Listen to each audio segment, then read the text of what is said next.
Hola a todas y todos, un gusto para mí nuevamente estar hoy día con la tercera clase de la semana de traumatología de repaso online. Quiero agradecer nuevamente a los compañeros y compañeras que están detrás de todo esto y los temas de verdad que han estado muy interesantes. Y queremos hoy en día hablar de un tema que no es tan frecuente, pero es muy importante diagnosticarlo a temprana edad por las consecuencias que puede traer a largo plazo. Vamos a hablar hoy día de la escoliosis. Yo soy Ignacio Amaro, interno en sexto año en la Universidad de Talca, para los que no me conocen.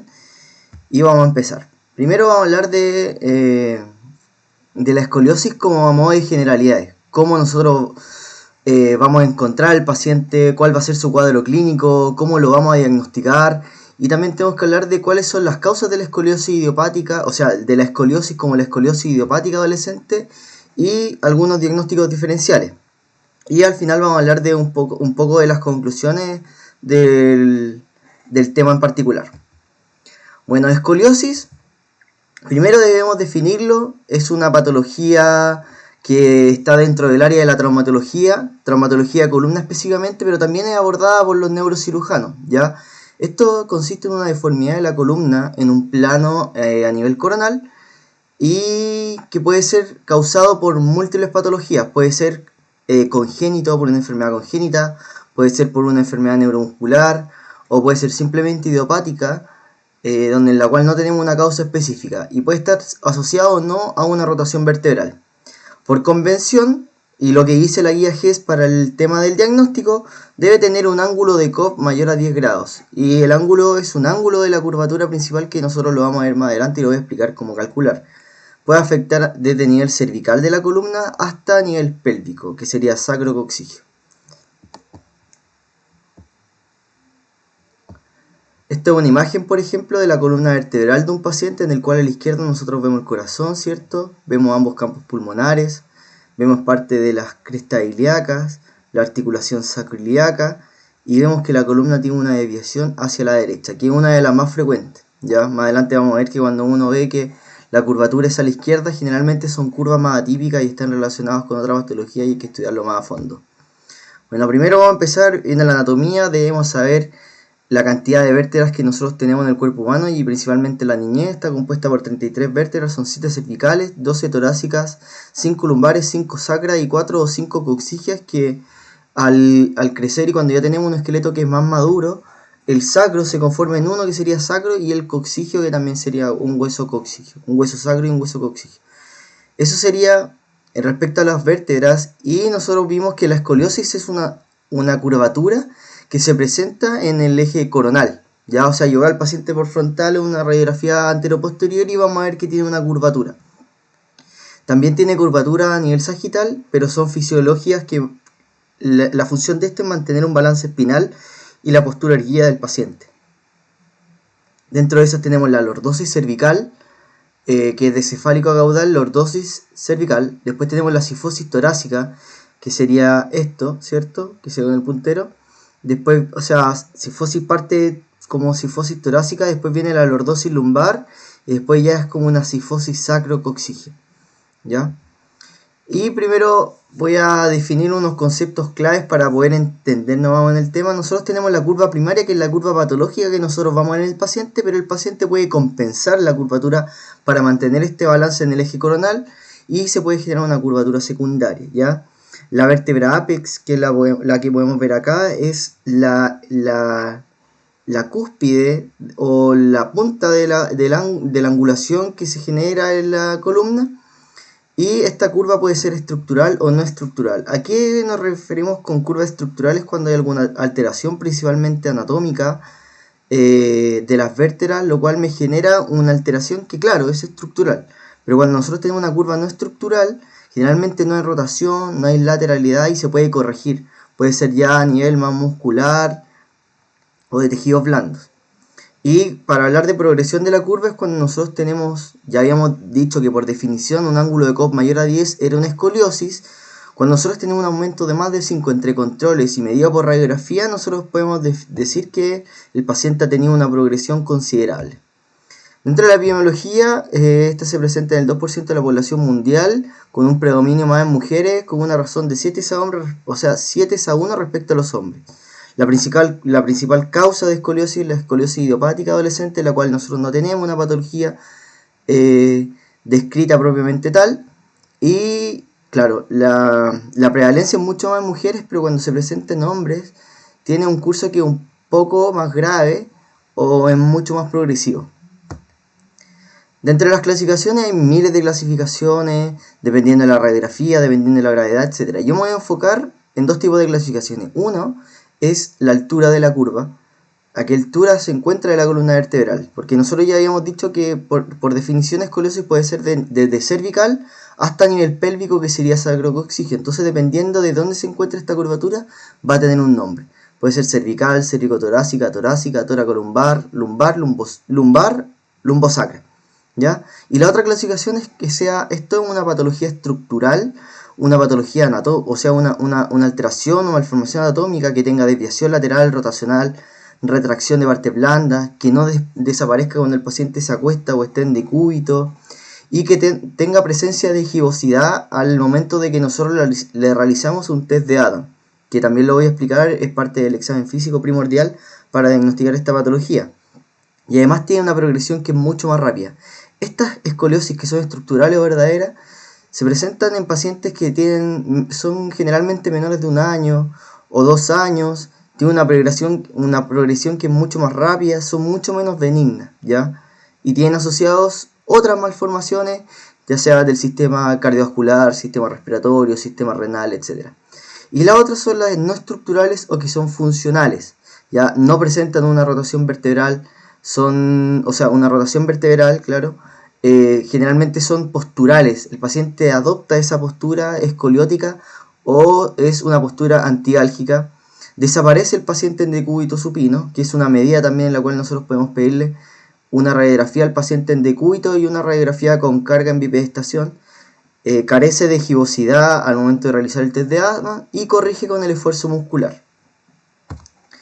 ¿Cuál es la presentación clínica que vamos a tener en el paciente? Estos pacientes, recuerden que van a ser niños, preescolares o hasta adolescencia. Y una de las presentaciones es que el padre consulte. El padre va a llegar a la consulta con el niño a decir: ¿sabe qué, doctor?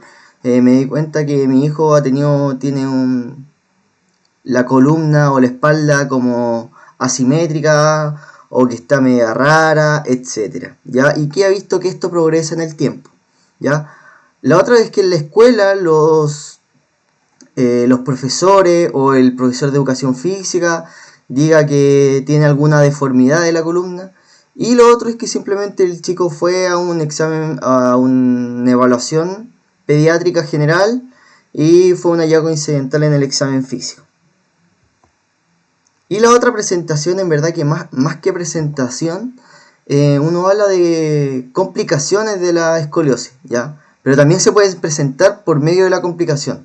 Y este es uno que es la enfermedad pulmonar obstructiva, que ocurre cuando los pacientes tienen una escoliosis idiopática y depende de la gravedad. Se habla de que un ángulo de Cobb mayor a 40 grados, el 38% de esos pacientes van a tener una presentación con una patología obstructiva pulmonar. Y esto igual es un poco más lógico porque el paciente está en momento de crecimiento. Si yo tengo una alteración en la pared posterior de la caja torácica, que sería la escoliosis en este caso, va a tener una compresión de la caja torácica y los pulmones no van a poder crecer o generarse de una manera apropiada para que el paciente no tenga ninguna alteración, ya sea en el BEF1 o la capacidad vital forzada. Entonces, ¿cuáles van a ser los objetivos los objetivos de por qué nosotros debemos estudiar esta enfermedad? Uno, es importante identificar la etiología, ¿ya? Primero, identificar que el paciente tiene una escoliosis propiamente tal. También debemos buscar una etiología si esta es estructural o no estructural, o si es congénita o neuromuscular o idiopática, ¿ya? Luego debemos evaluar lo que es la magnitud de la curva, cuál es el grado que se ve principalmente con el ángulo de Cobb, y también evaluar el riesgo de progresión de este paciente. Cuando nosotros tenemos pacientes que son más jóvenes, ¿ya? Ellos van a tener un esqueleto inmaduro, todavía no, en el caso de las chicas todavía no sufren la menarquia. En el caso de los chicos, uno que puede evaluar es cuando se empiezan a afeitar, y ahí uno dice que esto va en decreciendo, ¿ya? El tema de la maduración ósea que ya está terminando casi. Pero cuando el paciente tiene un esqueleto que es un poco más inmaduro, el riesgo de que esta curvatura escoliótica progrese es mucho mayor. Entonces primero debemos diagnosticarlo, buscar la causa, evaluar la magnitud y también ver cuál es el riesgo de progresión que tiene este paciente. Primero vamos a realizar la historia clínica, vamos a ver la edad, principalmente en edades más pequeñas se presentan cursos que son un poco más malignos, escoliosis que son congénitas, alteraciones anatómicas, parálisis cerebrales, disrafias espinales, etcétera, ¿ya? Que tienen un curso que es un poco más progresivo en el tiempo, es mucho más progresivo y en un lapso de tiempo mucho más acotado. Antecedentes generales, que el paciente tenga alguna otra enfermedad asociada, antecedentes familiares, la escoliosis igual está relacionado con tener padres con escoliosis o alguna madre con escoliosis o algún hermano mayor que haya tenido escoliosis. El retraso en el desarrollo psicomotor que nos puede hacer pensar que el paciente tiene alguna disrafia espinal, antecedentes perinatales, de asfixia perinatal, otros síntomas asociados como parestesia, alteraciones motoras de los miembros inferiores y la menarquia y el estadio puberal, por ejemplo el estadio de Tanner 1, 2, 3, 4 y 5 que me va a indicar en qué estado de maduración está este paciente. Luego de la historia clínica vamos a realizar un examen físico que se va a basar en 3 pilares. Uno va a ser la inspección del paciente, nosotros observar. Y dentro de la inspección vamos a ver asimetría. O sea, primero es importante nosotros ver cómo vamos a examinar al paciente. ¿Ya? Nos vamos a ubicar por la cara dorsal del paciente viendo toda la columna y que esté destapada.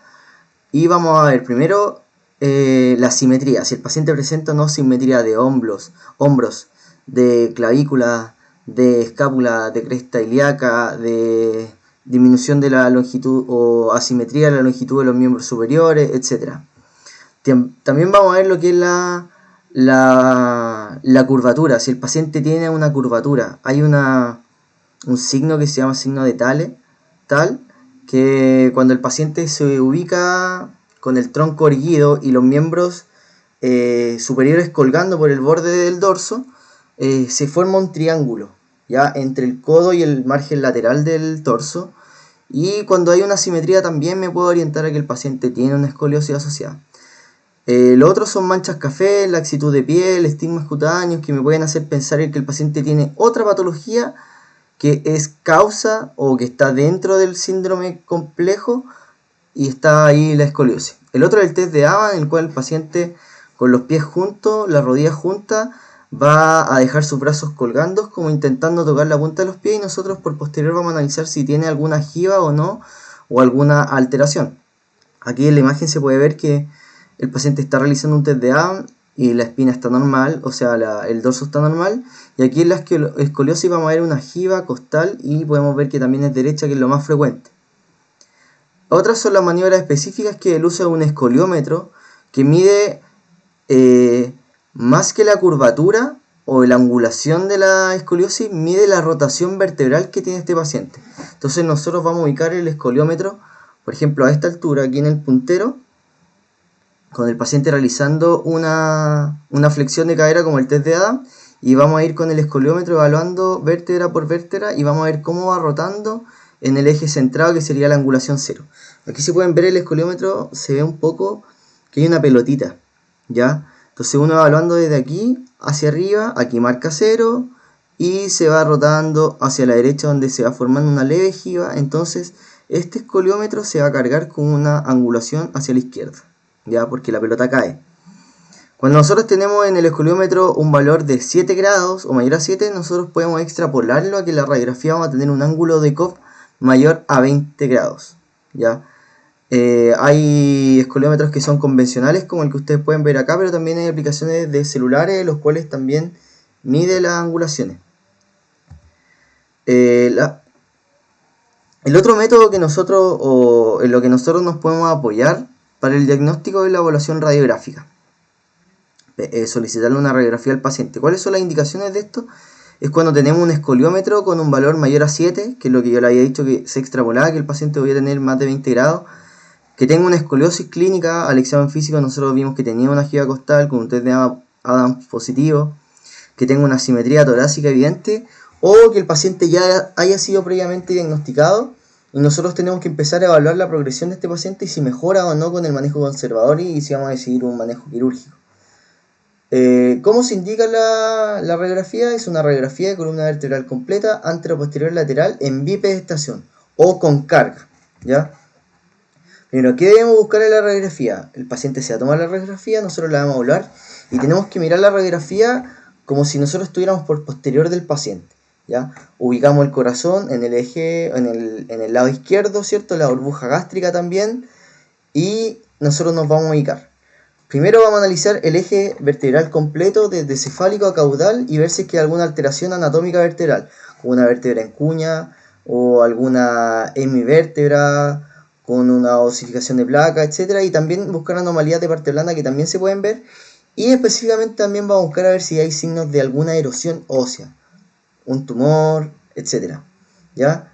Y finalmente vamos a llegar a lo que es el ángulo de Cobb para ver la gravedad y poder objetivarlo cuantitativamente cuál es el grado de compromiso que tiene esta escoliosis. Entonces, ¿cómo vamos a calcular el ángulo de Cobb? En la imagen aquí a la izquierda vamos a ver que esta es la curvatura principal, ¿cierto? Aquí tenemos nuestra vértebra apex principalmente, y aquí vamos a tener la vértebra cefálica y la vértebra caudal. La vértebra cefálica es la vértebra más superior de la angulación o de la curvatura, y esta es la caudal es la vértebra que está más distal, que tiene una curvatura, ya que está asociada. Entonces, ¿qué es lo que nosotros vamos a hacer? Aquí en el dibujo representado, vamos a ver que esta vértebra es nuestra vértebra apical, o cefálica, o sea, vértebra cefálica, porque esta es la vértebra apical. Y en la vértebra cefálica nosotros vamos a trazar una línea paralela o tangencial al platillo superior de la vértebra, y vamos a hacer lo mismo pero en la vértebra más caudal, ¿ya? Por el platillo inferior. Por arriba el platillo superior y por abajo el platillo inferior. Vamos a trazar dos líneas. Si nosotros estas líneas que son tangenciales o paralelas realizamos una proyección, aquí a esta altura se va a formar un ángulo, ¿ya? Pero como la radiografía generalmente no me va a dar para dar la proyección completa, nosotros lo que hacemos es trazar una perpendicular a esas paralelas al platillo superior y al platillo inferior, y estas dos perpendiculares me van a formar este ángulo, y este es el ángulo de Cobb. Cuando el ángulo de Cobb es mayor a 10 grados, nosotros decimos que sí o sí es patológico, y esto nos va a servir para tener un seguimiento clínico, objetivo y cuantitativo, ¿ya? Entonces, es vértebra cefálica, el plato superior, y la vértebra caudal, el plato inferior. Luego trazamos las perpendiculares, y cuando se cruzan nos da este ángulo que es el ángulo de Cobb. El otro es el signo de Risser, que me ve cuál es el grado de osificación de las crestas ilíacas. Risser se clasifica de 0, 1, 2, 3, 4 y 5. Cuando nosotros decimos que 0 tiene 0 grado de osificación en las crestas ilíacas, cuando tiene 1 es un 25, 2 hasta un 50, 3 es de un 50 a 75, 4 es de un 75 hasta un 100, y 5 es hasta un 100%. Entonces, ¿esto qué es lo que nos indica? Es la maduración ósea del paciente, cuánto es el crecimiento que tiene el paciente a futuro, y esto lo podemos correlacionar con el riesgo que tiene de progresión de la curva para que aumente la gravedad en el paciente. ¿Ya? Nosotros lo podemos ver en una radiografía anteroposterior de pelvis completa. Ahora, necesitamos otro estudio. El otro estudio que nosotros tenemos o que vamos a solicitar es la resonancia magnética nuclear. Nosotros lo vemos cuando hay una sospecha etiológica que sea no idiopática, tenga alguna alteración en el examen neurológico, cuando el ángulo inicial sea mayor a 25, cuando tengamos curvas atípicas como las curvas gigas costales izquierda, o que tenga una progresión rápida a pesar del tratamiento. Ya, la primera causa es la escoliosis idiopática del adolescente, que yo les dije que era el 85 a 90%. ¿Ya? Es lo más frecuente, principalmente en mujeres, y se ve en mayores de 10 años. El curso de esta patología es mucho menos agresivo y es más paulatino, ¿ya? Y generalmente nosotros lo podemos tratar de manera conservadora. Entonces, ¿cuáles son los 3 criterios para nosotros decir que el paciente tiene una escoliosis idiopática adolescente? Que el paciente sea mayor a 10 años, que tenga un ángulo de Cobb mayor a 10, que era el criterio para yo decir que el paciente tenía escoliosis, y primero debemos excluir otras patologías, ¿ya? Y además que el paciente se va a presentar con la asimetría, puede presentarse con la alteración del desarrollo pulmonar, Y el examen físico es lo mismo que nosotros ya habíamos descrito anteriormente, con la jiba costal, el test de Adams, asimetría, escoliómetro mayor a 7, etc. Pero, ¿cuáles son las otras patologías que nosotros debemos descartar? Una es la escoliosis congénita, ¿ya? La escoliosis congénita es cuando ocurre una asimetría vertebral entre la vértebra o la parte izquierda y derecha de la vértebra, y esto asocia a alguna otra patología congénita, alguna otra enfermedad, y generalmente tiene otras alteraciones sistemáticas, alteraciones en el corazón anatómicas, alteraciones pulmonares, alteraciones renales, malformaciones, etc. ¿Ya? Generalmente se presentan como síndrome de malformaciones complejas. ¿Ya? ¿Cómo sospechar? En pacientes menores de 10 años, cuando tengan una rápida progresión de la curva o que tengan anomalía en otro sistema que ya lo había mencionado. Generalmente estos pacientes tienen mala respuesta a la órtesis y el tratamiento es una cirugía precoz. Aquí en el esquema podemos ver, por ejemplo, defectos de la formación de las vértebras. Una hemivértebra, esta es una hemivértebra completa, ¿cierto? Distintas presentaciones de hemivértebra. O defecto en la segmentación de vértebra, donde por ejemplo aquí deberían haber dos vértebras completas, pero no se forma un disco intervertebral, o que tienen barras de osificación unilaterales, etc. Aquí por ejemplo tenemos una de las más graves, que es una hemivértebra con una barra unilateral, de las más complejas de tratar. Y la otra causa que debemos descartar para nosotros llegar al diagnóstico de una escoliosis idiopática adolescente es una escoliosis neuromuscular, que se ve en pacientes con disrafia espinales, antecedentes de mielomeningocele, parálisis cerebral, tumores cerebrales, esclerosis, etc. ¿Ya? ¿Y qué es lo que ocurre acá? Hay un desequilibrio muscular entre la musculatura espinal izquierda y derecha, falta de control del tronco del paciente, y puede estar o no asociado a alteraciones estructurales cuando hay una comorbilidad asociada. No solamente tiene una alteración neuromuscular, sino que también tiene una alteración anatómica. ¿Ya? La gravedad depende de la patología basal, y además que el tratamiento y el manejo también depende de la patología basal. ¿Ya? Entonces, ¿cuáles van a ser los objetivos del tratamiento? Primero, frenar que el paciente tenga una progresión más allá de la curva, y ojalá lograr la máxima corrección, y en caso que yo no logre esto con un corsé, es lograr una artrodesis indolora con un buen balance espinal. El paciente no tenga ninguna alteración a la bipedestación. ¿Cuáles son los tres tipos de tratamiento que tenemos como a grandes rasgos? Una es la observación anual cuando tengo curvas menores a 25.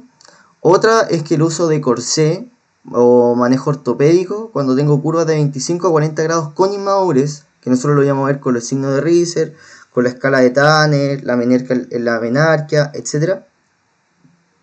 Y cuando el paciente no tiene respuesta o tiene criterios específicos, es quirúrgico. Ahora, ¿cuáles son los criterios específicos para yo decir que es quirúrgico? Esto es lo que nosotros nos indica la guía GES. Cuando el paciente tiene un Riser 0 a 2, eso quiere decir que no tiene osificación de la cresta o maduración de la cresta ilíaca completa, o tiene un 25 o hasta un 50 con una curva mayor a 40, el paciente tiene indicación quirúrgica, porque tiene una curva que es grave, que es de 40 grados, y además tiene un esqueleto inmaduro. Entonces lo más probable es que esta curva sí progrese.